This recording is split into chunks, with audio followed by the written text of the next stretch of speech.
بسم اللہ الرحمن الرحیم، اللہ کے نام سے شروع جو نہایت مہربان رحم والا۔ پیام دے کے جو آئے صبح مدینے سے، مریض عشق کی لائی دوا مدینے سے۔ کہ ایک دفعہ آقا علیہ السلام تشریف فرما سن، باقی آقا علیہ السلام کے غلام میں ایک سلسلہ شروع ہویا۔ آقا علیہ السلام نے فرمایا میں نے دنیا کی اتنے چیزاں پسند ہے، آپ نے بیان کی کیا؟ حضرت سیدنا ابو بکر صدیق رضی اللہ تعالیٰ عنہ، آپ نے اپنے اتنے چیزاں پسند کیا بیان کی کیا، فاروق اعظم نے اپنی بیان کی کیا، عثمان غنی نے اپنی بیان کی کیا، کیونکہ دن عثمان غنی رہے تو عثمان غنی دیا پسندیدہ تین چیزاں سن لو۔ عثمان غنی دی پہلی پسند تلاوت القرآن،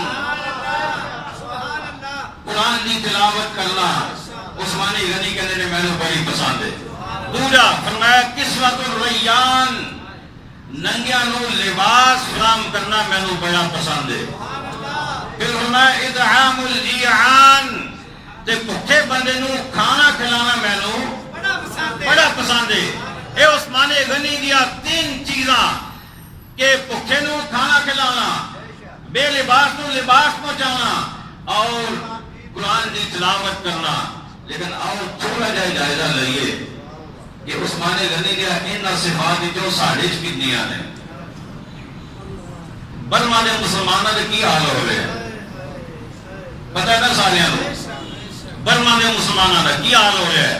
عثمان غنی کی تعلیم ہے کہ بھوکے نو کھانا کھلاؤ، بے لباس کو لباس پہنچاؤ، لیکن برما دے مسلمان جس پاسے رخ کر دینے اپنے بارڈر ہی بند ہو جاتے تھے، کچھ کہا دیتا جانا ہے۔ انہوں نے اپنے ملک کے اندر اپنی سرحد کے اندر آنے کی اجازت نہیں دیتی جانی، اگر آ بھی جان تو اعلان کیتا جانا ہے جی سارے اپنے بڑے معاملات نے اسی انہوں نے کی کریے۔ کتھے گئی عثمان غنی نال محبت، کتھے گیا ایمان والے دا جذبہ ہمدردی، کتھے گیا مسلمان دا کردار؟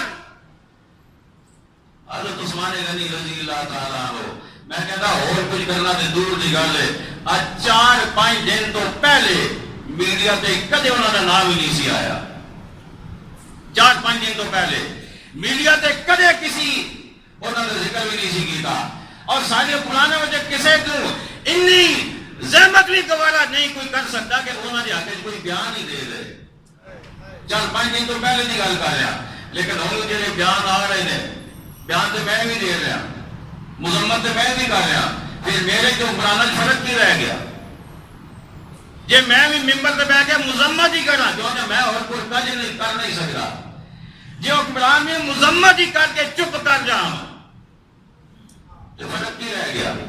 مذمت نہیں، اپنی طاقت دکھاؤ، اپنی اکھ دکھاؤ، کافر نو اپنی اکھ دکھاؤ، اور انہوں دسو مسلمان دنیا دے جس کونے دے اندر بھی ہوئے گا اگر وہ ظلم ہوئے گا تو اسی والا بدلہ لواں گے۔ اقرار کر دیو، اس گل نے رضامندی ظاہر کر دیو انشاءاللہ، اور اسی کوئی نہیں کر سکتے۔ آج جمعے تو بعد اتو ہی اس مسجد جو سیلانی مفتی صاحب آئیں گے، اس مسجد وسیع شامل ہوں گے، چوکے جاؤں گے، اگر مفتی صاحب کا جو پروگرام ہوئے گا اپنے انہوں مسلمان پراواں دے نال اظہار یکجہتی دے واسطے اور اپنی حکومت نو یہ جتلان دے واسطے کہ اگے ودھن دا ٹائم ہے، چھپن دا ٹائم نہیں۔ شہنشاہ مدینہ الصلاۃ والسلام، شہنشاہ مدینہ الصلاۃ والسلام۔